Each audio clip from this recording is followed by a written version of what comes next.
Hello friend, कैसे हैं आप? उम्मीद है कि आप सब अच्छे हैं। आप लोग की तैयारी अच्छी चलो ठीक है दोस्तों, आज हम आप लोग के साथ सेट नंबर 5 लोग साथ डिस्कस करने वाले। उम्मीद करते हैं सेट नंबर 5 लोग को बहुत ही पसंद आएगा। इससे पहले हम 4 सेट अपलोड कर चुके हैं, अगर आप नहीं देखें तो प्लेलिस्ट में जाकर वहाँ से आप देख सकते हैं। ठीक है, चलिए तो आज आप लोग साथ डिस्कस करने सेट नंबर 5। ठीक है, तो स्टार्ट करते हैं हम लोग क्वेश्चन नंबर फर्स्ट। चलिए ये रहा क्वेश्चन नंबर आपका फर्स्ट, कहता है आधुनिक आवर्त सारणी के 5वें आवर्त में कितने तत्व होते हैं। ठीक है, आपको पता होना चाहिए कितने होते हैं, तो इसका राइट आंसर आपका सी हो जाएगा। अगर हम फर्स्ट आवर्त की बात करें तो फर्स्ट आवर्त में कितने तत्व होते हैं? 2 होते हैं। सेकंड की अगर बात है, सेकंड में कितना होता है? सेकंड और थ्री की अगर बात करें, तीनों में दोनों में क्या होता है? 8 होते हैं। ठीक है, उसके बाद हम 4 अगर 5 आवर्त की बात करते हैं, दोनों में क्या होता है? 18 होता है। इस तरह से याद रखिएगा। ठीक है, चलिए आगे बढ़ते हम लोग अगले प्रश्न की तरफ।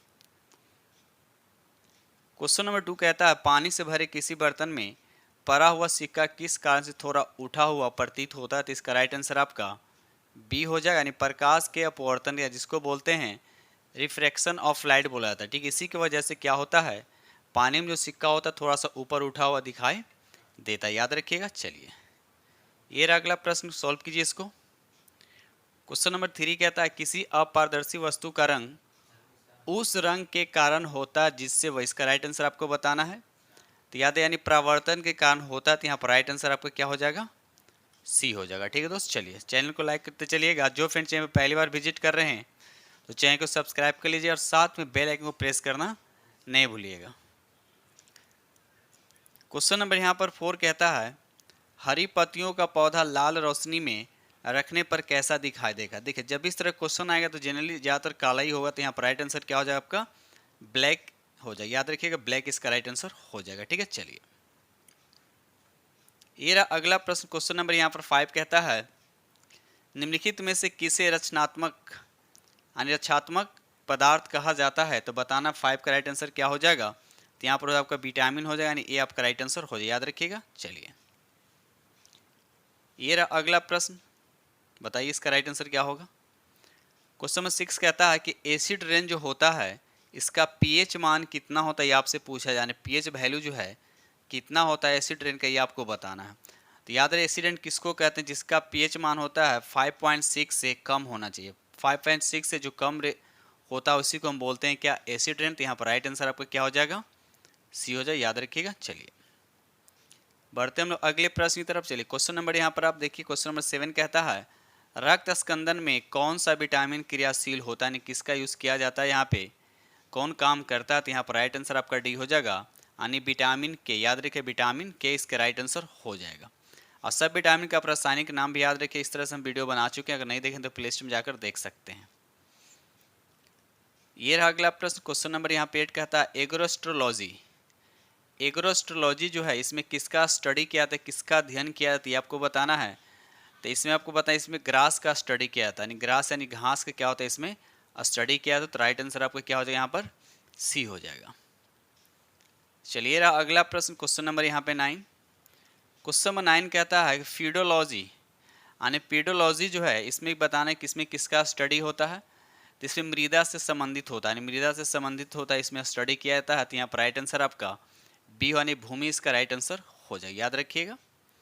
चलिए इसको सॉल्व कीजिए। क्वेश्चन नंबर यहाँ पे 10, जो जीवाणु सीधे ही वायुमंडलीय नाइट्रोजन को, देखिए जितने भी प्लांट्स होते हैं वो नाइट्रोजन का डायरेक्ट यूज नहीं करता। ठीक है, नाइट्रोजन का डायरेक्ट यूज नहीं करता, पहले नाइट्रोजन को नाइट्रेट में कन्वर्ट किया जाता है। ठीक है, तो ये लिखा हुआ है कि जो जीवाणु सीधे ही वायुमंडलीय नाइट्रोजन को नाइट्रोजन के यौगिक में बदलते हैं। ठीक है, नाइट्रोजन के यौगिक में बदलते हैं, तो आपको बताना है उस जीवाणु का नाम। तो इसका राइट आंसर आपका सी हो जाएगा, नाइट्रोजन स्थिरीकरण, इसमें बोलते हैं राइजोबियम कहा जाता है। ठीक है, नाइट्रोजन जो जीवाणु होता है जितने भी पल्स प्लांट होता है उसके पल्स प्लांट के क्या कहाँ पर होता है? तो रूट्स में होते हैं। ठीक है, तो ये चीज़ याद रखिएगा। तो इसका राइट आंसर आपका क्या हो जाएगा? यहाँ पर सी हो जाएगा, नाइट्रोजन स्थिरीकरण जीवाणु इसका राइट आंसर हो जाएगा।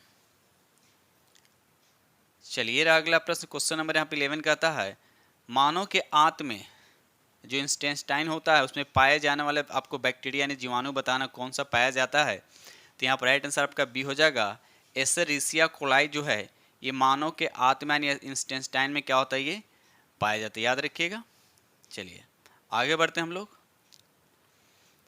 चलिए आपका आगे तपेदिक जो रोग है उत्पन्न करने वाला, सबसे पहले आपको ये पता होना चाहिए कि टीबी जो है किससे होता है, तो ये जीवाणु से होता है। तो आपको ये भी पता होना चाहिए कि जीवाणु में किस जीवाणु के कारण ये होता है। तो यहाँ पर राइट आंसर आपका बी हो जाएगा, माइकोबैक्टीरियम। याद रखिए माइकोबैक्टीरियम जो जीवाणु है, इसी की वजह से क्या होता है, टीबी रोग क्या होता है, उत्पन्न होता है। ठीक है, चलिए सेशन को लाइक करते चलिएगा। जो फ्रेंड चैनल पहली बार विजिट करें, चैनल को सब्सक्राइब जरूर कर लीजिएगा। चलिए रहा क्वेश्चन नंबर आपका 13। क्वेश्चन नंबर 13 कहता है कि भोजन की विषाक्तता उत्पन्न होती है, यानी भोजन जो विषाक्त क्यों हो जाती है, आपसे पूछा जा रहा है। तो भी जो होता है आपको जीवाणु के द्वारा होता है। तो सब किस किस जीवाणु के द्वारा होता है, तो यहाँ पर राइट आंसर आपका बी हो जाएगा, क्लेस्ट्रीडियम बैटुलियम के द्वारा होता है। याद रखिएगा, नाम इसका याद रखिएगा। ठीक है, चलिए आगे बढ़ते हैं हम लोग अगले प्रश्न की तरफ। क्वेश्चन नंबर 14 कीजिए, क्या होगा इसका राइट आंसर। कहता है एंटीबायोटिक्स अधिकांशतः प्राप्त होते हैं, तो किससे प्राप्त होता है। तो याद रखिए इस भी जीवाणु यानी बैक्टीरिया से इसको क्या किया था, प्राप्त किया जाता है। बढ़ते हम लोग अगले प्रश्न की तरफ। चलिए आपका केमिस्ट्री का क्वेश्चन है।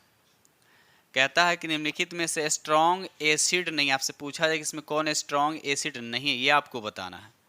तो देखिए सल्फ्यूरिक एसिड स्ट्रॉन्ग एसिड है, नाइट्रिक एसिड स्ट्रॉन्ग एसिड है, और हाइड्रोक्लोरिक एसिड क्या है, भी स्ट्रॉन्ग एसिड है।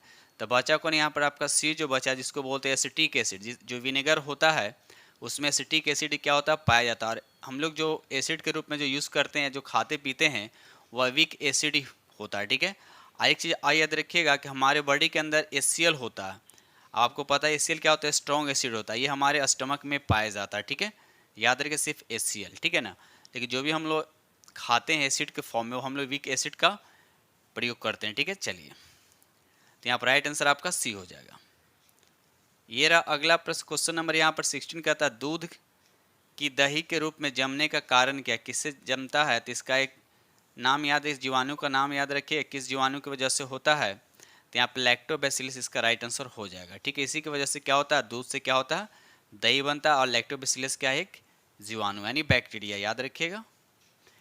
क्वेश्चन नंबर यहाँ पर 17 कहता है कि निम्नलिखित में निम्न में कौन सी सहजीवी नाइट्रोजन यौगिकरण जीवाणु है, आपसे ये पूछा जा रहा है। ठीक है, तभी थोड़ा देर पहले हम क्वेश्चन में डिस्कस किया था राइजोबियम के बारे में। तो यहाँ पर राइट आंसर क्या हो जाएगा, राइजोबियम होगा। जितने भी पल्स प्लांट होता है, वो पल्स प्लांट के रूट्स में ये होते हैं। ठीक है ना, पल्स प्लांट के रूट्स में क्या होता है, राइजोबियम जीवाणु यानी बैक्टीरिया होता है, याद रखिएगा। चलिए क्वेश्चन नंबर यहाँ पर 18 कीजिए। क्वेश्चन नंबर 18 कहता है सर्वप्रथम विषाणु यानी वायरस की बात किया जा रहा है ना, वायरस की बात किया कि खोज किसने की है। तो इसका राइट आंसर आपका बी हो जाएगा, इवानोव्स्की इसका राइट आंसर हो जाएगा। याद रखिएगा इवानोव्स्की इसका राइट आंसर हो जाएगा। आगे बढ़ते हैं हम लोग, चलिए इस क्वेश्चन को सॉल्व कीजिए। क्वेश्चन नंबर यहाँ पर 19 कहता है पारिस्थितिकी तंत्र यानी इकोसिस्टम शब्द वाली किसने प्रस्तुत किया, सबसे पहले किसने प्रस्तुत किया था। तो इसका राइट आंसर आपका डी हो, यानी टेंसले इसका राइट आंसर हो जाएगा। याद रखिए टेंसले इसका राइट आंसर हो जाएगा। ठीक है, चलिए आगे बढ़ते हैं हम लोग अगले प्रश्न की तरफ। चलिए रहा क्वेश्चन नंबर आपका 20। क्वेश्चन नंबर 20 कहता है दो कार्बनों के बीच त्रिबंधन है, ट्रिपल बॉन्ड की बात किया जाए, ट्रिपल बॉन्ड, दो कार्बनों के बीच ट्रिपल बॉन्ड होता है, तो वह कैसा हाइड्रोकार्बन। तो याद रखें दो कार्बन इसके बीच ट्रिपल बॉन्ड होना चाहिए। तो ट्रिपल बॉन्ड किन के बीच होता है, तो एल्काइन ग्रुप में। जो एल्काइन ग्रुप होता है उसका यानी राइट आंसर अब यहाँ पर क्या हो जाएगा, सी हो जाएगा। एल्काइन का फार्मूला क्या होता है, CnH2n-2 होता है। अगर हम एल्केन की बात करते हैं तो CnH2n+2 होता है। ठीक है, अगर वही अल्कीन की अगर हम बात करता हूँ तो CnH2n हो जाएगा, याद रखिएगा।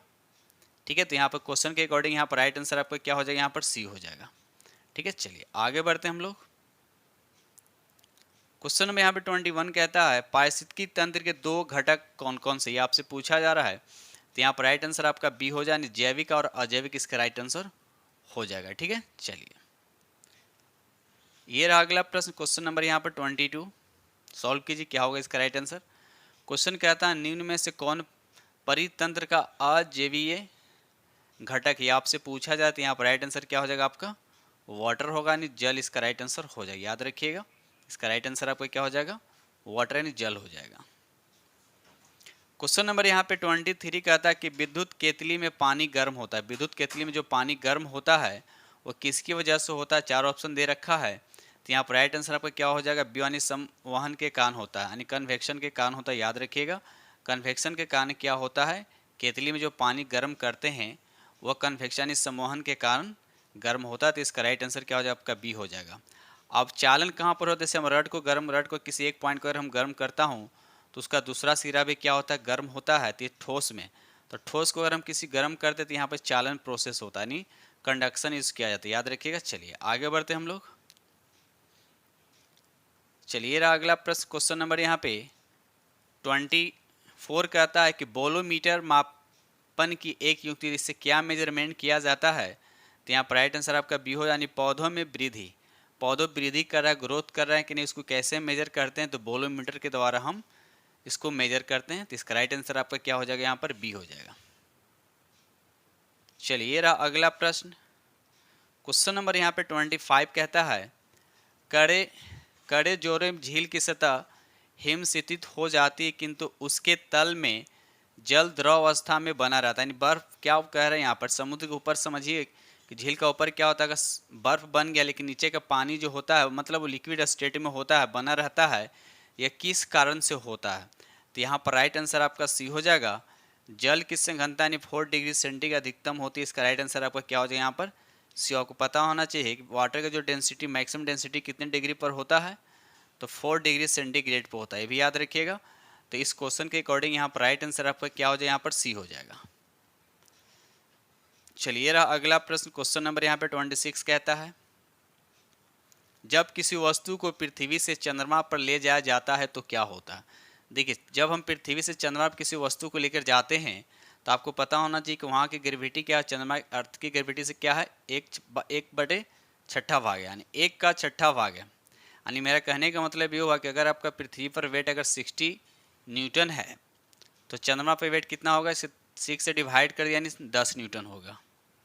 ठीक है, तो इसका मतलब ये हुआ कि जब हम चंद्रमा पर किसी वस्तु को लेके जाते हैं तो वहाँ वेट क्या होता है? घट जाता है।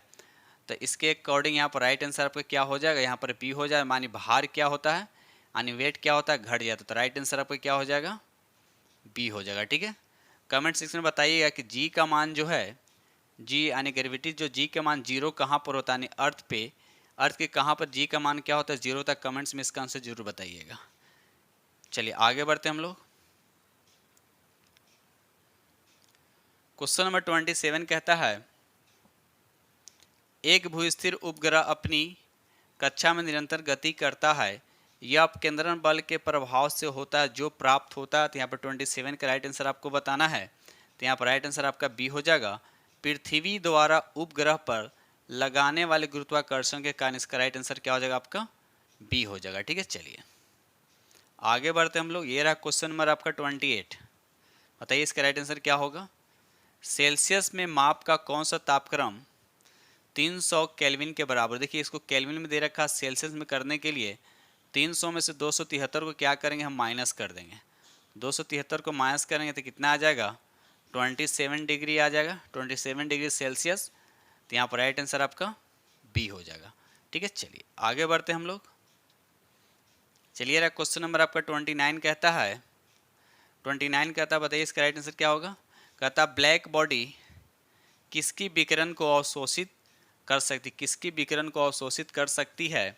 तो बताइए इसका राइट आंसर क्या हो जाएगा? तो यहाँ पर राइट आंसर आपका ये हो जाएगा, यानी केवल उच्च तरंग दैर्घ्य को याद रखिएगा, जिसका हाई वेवलेंथ होता है, ब्लैक बॉडी जो है उसी को विकिरण को क्या करता है? अवशोषित कर सकती है। तो यहाँ पर राइट आंसर आपका क्या हो जाएगा?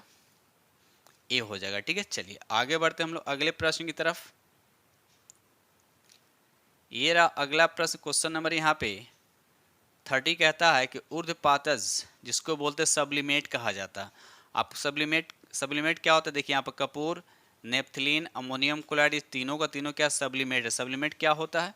जो सीधा क्या होता है? सॉलिड से क्या होता है? गैस में कन्वर्ट होता है। इस प्रोसेस को बोलते हैं सब्लिमेशन बोलते हैं, जिसको हिंदी में कहा जाता है ऊर्ध्वपातन इसको कहा जाता है। ठीक है, तो इस क्वेश्चन के अकॉर्डिंग यहाँ पर राइट आंसर आपका डी हो जाए, यानी ऑल ऑफ दीज हो जाएगा, यानी उपयुक्त में से सभी इसका राइट आंसर हो जाएगा। चलिए अगला प्रश्न देखें यहाँ पर। क्वेश्चन नंबर यहाँ पे 31 कहता है प्राध्वनिक विमान उड़ते हैं। देखिए, प्रावनिक ध्वनि विमान उड़ते हैं तो कैसे उड़ते हैं? तो कह रहा है किसकी चाल, क्या ध्वनि की चाल से होता? तो ये नहीं होगा, ध्वनि की चाल से कम नहीं है, ध्वनि की चाल से कम नहीं होता, ध्वनि की चाल से ज़्यादा होता है। तो ध्वनि की चाल से अधिक चाल से क्या होता है? प्राध्वनिक विमान का वेग होता तो यहाँ पर राइट आंसर आपका क्या हो जाएगा, यहाँ पर सी हो जाएगा। ठीक है, चलिए आगे बढ़ते हैं हम लोग। चलिए रहा क्वेश्चन नंबर आपका 32 कहता है कि वस्तु के वेग, किसी वस्तु का वेग, मतलब किसी वस्तु का वेग को ऊपर लिखते हैं। कहता है किसी वस्तु का वेग तथा उस माध्यम से एवं उन्हीं परिस्थितियों में ध्वनि का वेग, ध्वनि के वेग के अनुपात को क्या कहते हैं, एक वर्ड आता है मैक नंबर। क्या होता है, मैक नंबर, यानी मैक संख्या इसको बोलते हैं। तो यहाँ पर राइट आंसर आपका क्या हो जाएगा, डी। याद रखिएगा, वेग, वस्तु के वेग तथा उसी माध्यम में उन्हीं परिस्थितियों में ध्वनि के वेग के अनुपात को, यानी ध्वनि का वेग नीचे आएगा तो दोनों के रेशियो को क्या बोला जाता है, तो मैक नंबर यानी मैक संख्या इसको बोला जाता है। राइट आंसर आपका क्या हो जाएगा, यहाँ पर डी हो जाएगा। चलिए रहा क्वेश्चन नंबर आपका 33 कहता है साधारण बातचीत की ध्वनि की तीव्रता आपसे पूछा जा रहा है कि कितना होता है, नॉर्मल जो हम लोग बात करते हैं वो कितना डेसिबल होता है। तो यहाँ पर राइट आंसर आपका बी हो जाएगा, यानी 30 से 40 डेसिबल हो। याद रखिए 30 से 40 क्या होता है, डेसिबल होता है। ठीक है, चलिए आगे बढ़ते हैं हम लोग अगले प्रश्न की तरफ। चलिए रहा क्वेश्चन नंबर आपका 34। एक बार फिर से बोलना चाह रहे हैं, पहले आप लोग खुद से प्रैक्टिस कीजिएगा और 40 में आप कितने लाते हैं कमेंट्स में जरूर बताइए कि 40 में आप कितने लाते हैं। ठीक है दोस्त, चलिए तो क्वेश्चन नंबर यहाँ पर 34 कहता है कि ओम का नियम क्या परिभाषित करता है। ओम का नियम जो है क्या परिभाषित करता है, तो याद रखिएगा ये धारा और वोल्ट यानी भी को क्या करता है, परिभाषित करता है। यानी करंट जो क्या होता है डायरेक्टली प्रोपोर्शनल क्या होता है, पोटेंशियल डिफरेंस का होता है। ठीक है, तो यहाँ पर इस क्वेश्चन का राइट आंसर आपका क्या हो जाएगा, डी हो जाएगा। ठीक है, चलिए बढ़ते हम लोग अगले प्रश्न। ये रहा क्वेश्चन नंबर आपका 35 कहता है यदि किसी तार की त्रिज्या आधी कर दी जाए, किसी तार की त्रिज्या को आधी कर दी जाए तो आपसे पूछा है उसका प्रतिरोध कितना हो जाएगा। तो इसका राइट आंसर आपका डी यानी 16 गुना इसका राइट आंसर हो जाएगा। याद रखिए 16 गुना इसका राइट आंसर हो जाएगा। ठीक है, चलिए आगे बढ़ते हम लोग।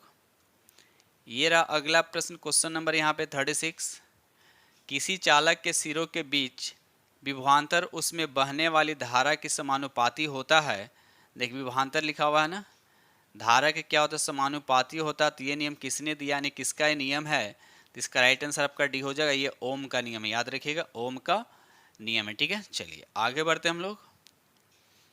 चलिए रहा अगला प्रश्न क्वेश्चन नंबर यहाँ पे 37 कहता है एक चालक का प्रतिरोध 440 ओम दे रखा है और इसका वोल्ट दे रखा है 110 वोल्ट के स्रोत से जोड़ा जाए तो इससे कितनी धारा प्रवाहित होगी, यानी आई आपको फाइंड करना। तो आई इक्वल टू क्या होता है, V बाई आर होता है। तो V कितना दे रखा है आपका 110 दे रखा है और R कितना दे रखा है, तो 440 दे रखा है। 0 से 0 कट गया, 11 चौके 44 यानी 1/4।